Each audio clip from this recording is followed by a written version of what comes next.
जय संविधान, जय भीम, महात्मा गांधी की जय, गोडसे मुर्दाबाद। देखिए, जब आदमी बहुत ज्यादा चतुरता करता है, बहुत ज्यादा चालाकी करने का प्रयास करता है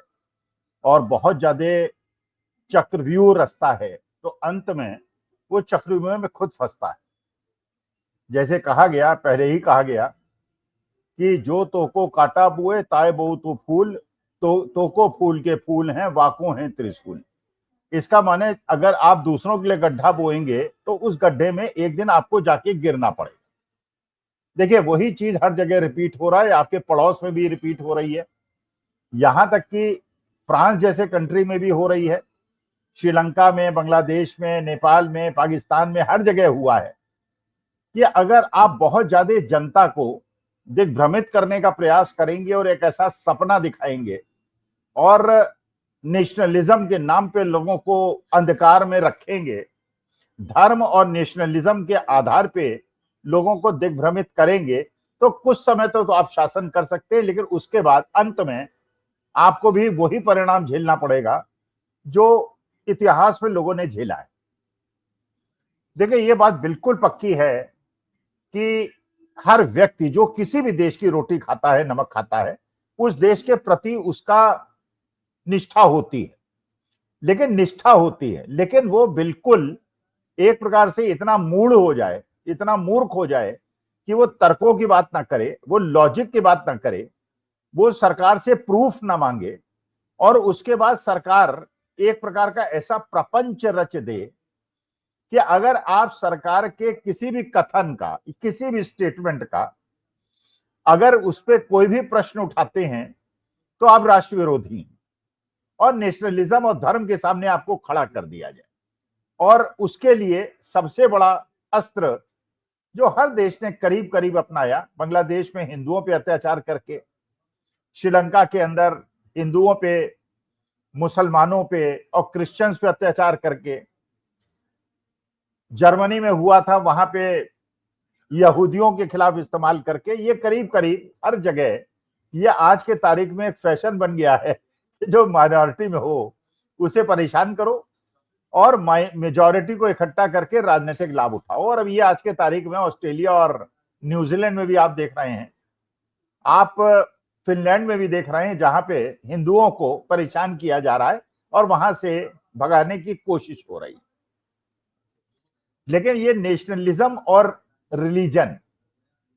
इसने हमें कहां तक पहुंचा दिया है। देखिए, एक बात तो बिल्कुल स्पष्ट है और हमारे पुराणों में, हमारे पुराने समय में शास्त्रार्थ को इसीलिए आवश्यक समझा गया था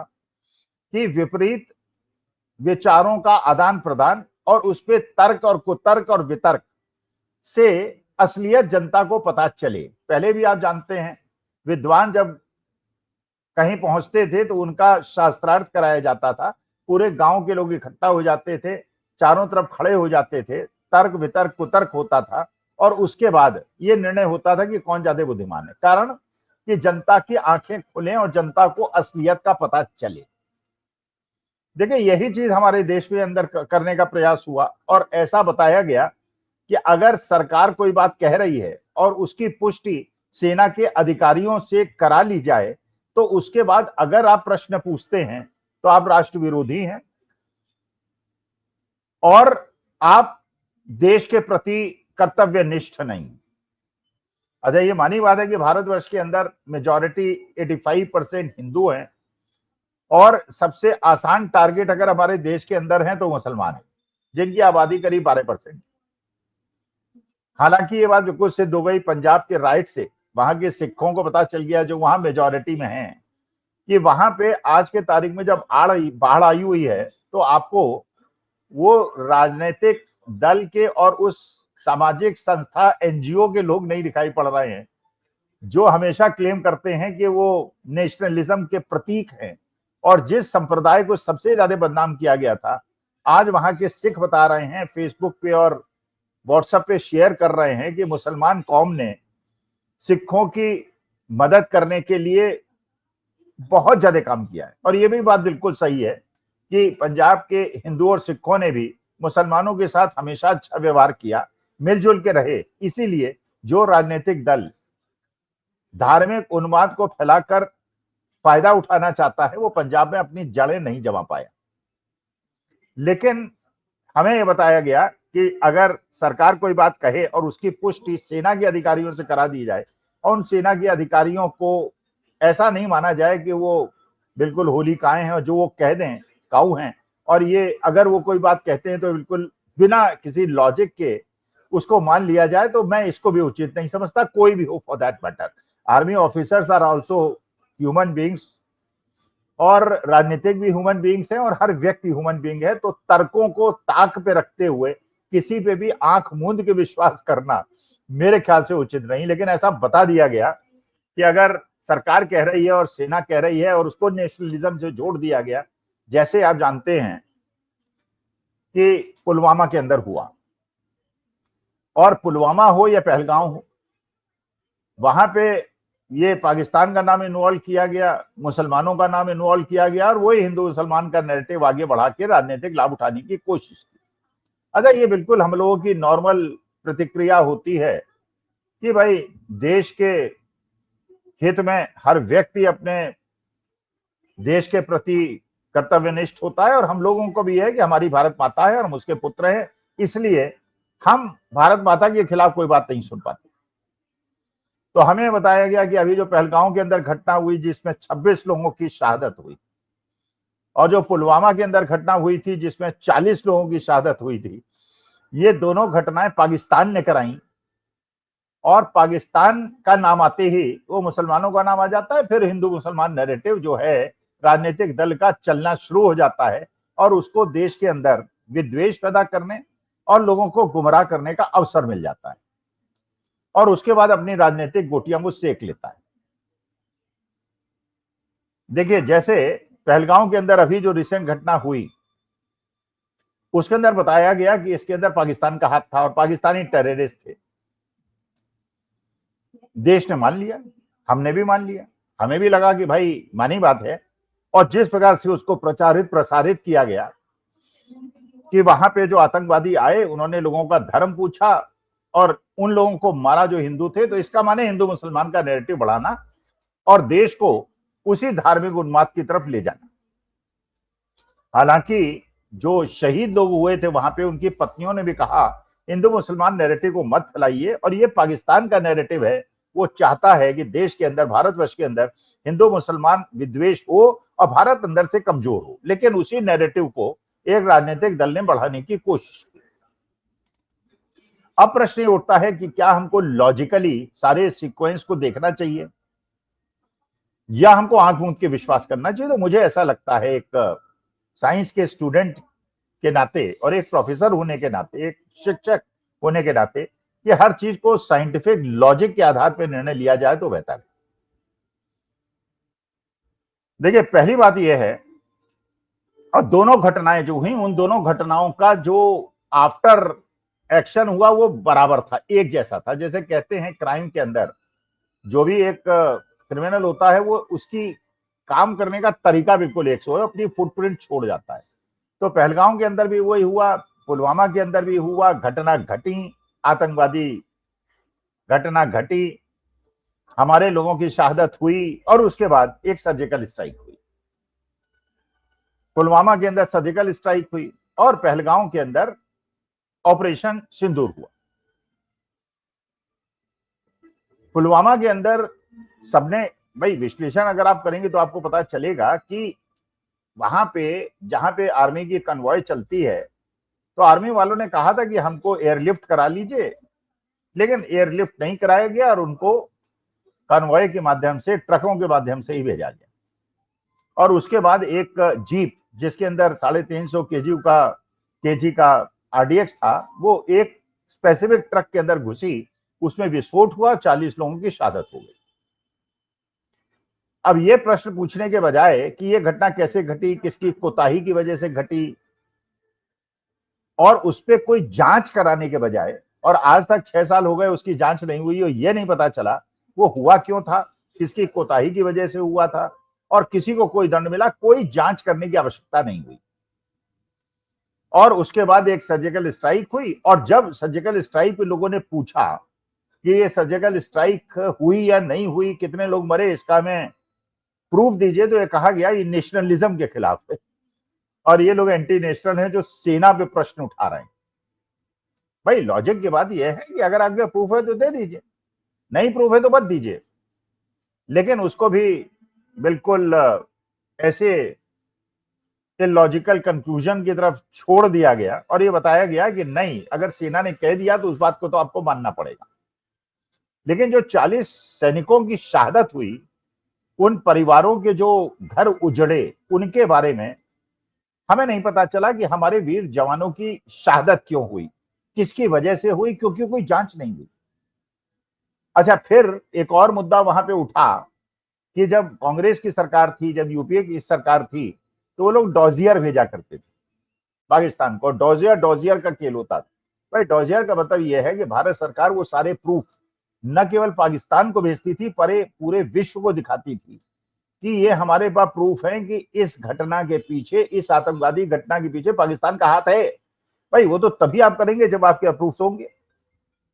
अब जैसे बार बार कहा गया कि साहब वो मुंबई अटैक जो हुआ था 26/11 वाला, उसमें डॉजियर डॉजियर क्यों खेला गया, सर्जिकल स्ट्राइक क्यों नहीं कही गया। भाई लॉजिकल बात यह है, जब ये प्रूफ है कि उसके अंदर पाकिस्तानी आतंकवादी थे और उसमें सब मारे गए और एक पकड़ा गया, बाद में उसको फांसी दी गई, प्रूफ था कि वो पाकिस्तानी हाथ है, तो पूरे विश्व ने भारत के साथ खड़ा होना उचित समझा, क्योंकि वी हैड प्रूफ एंड हमने डोजियर उपलब्ध कराए, हमने प्रूफ उपलब्ध कराए कि पाकिस्तान का हाथ था। और उस समय भी अगर हमारे पास ये प्रूफ ना होता कि उसमें पाकिस्तान का हाथ है और हम भी उसको दबाने के लिए एक किसी जंगल के ऊपर सर्जिकल स्ट्राइक कर देते, बम विस्फोट करा देते, पाकिस्तान के हुक्मरानों से मिलीभगत करके, किसी की हत्या ना होती, किसी की मौत पाकिस्तान में ना होती, लेकिन उससे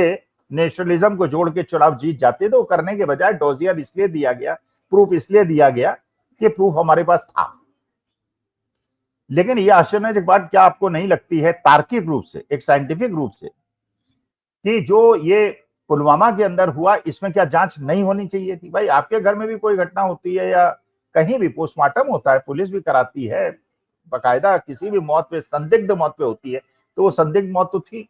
और उसमें ये पता चलाना चाहिए था कि आरडीएक्स कैसे घूमा, कहां कहां घूमा, सीसीटीवी फुटेज कहां, उसके ड्रोन के फुटेज कहां, वो कैसे नहीं हुआ, वहां की लोकल एडमिनिस्ट्रेशन की क्या कमी पाई गई, किसको क्या दोषी पाया गया, किसको दंड मिला, कुछ नहीं पता चला। केवल एक ये हुआ कि साहब पाकिस्तानी टेररिस्ट आए, हमने सर्जिकल स्ट्राइक की, हमने देश का झंडा ऊपर रखा और आप हमें वोट दे दीजिए, और वोट ले लिया गया। अच्छा, इसी प्रकार से पहलगांव के अंदर, भाई जिस वैली के अंदर 2000 पर्यटक हों और वहां पे 200 किलोमीटर क्रॉस करके पाकिस्तानी बॉर्डर 3 टेररिस्ट आ जाएं और वहां पे गोली चलाएं, 1 घंटे तक गोली चलाएं, लोगों को मारें, न कोई मेडिकल एड पहुंचे, न कोई रेजिस्टेंस हो, और मार के भाग जाएं और पकड़े ना जाएं और आज तक ना पकड़े गए, तो क्या ये लॉजिकल एक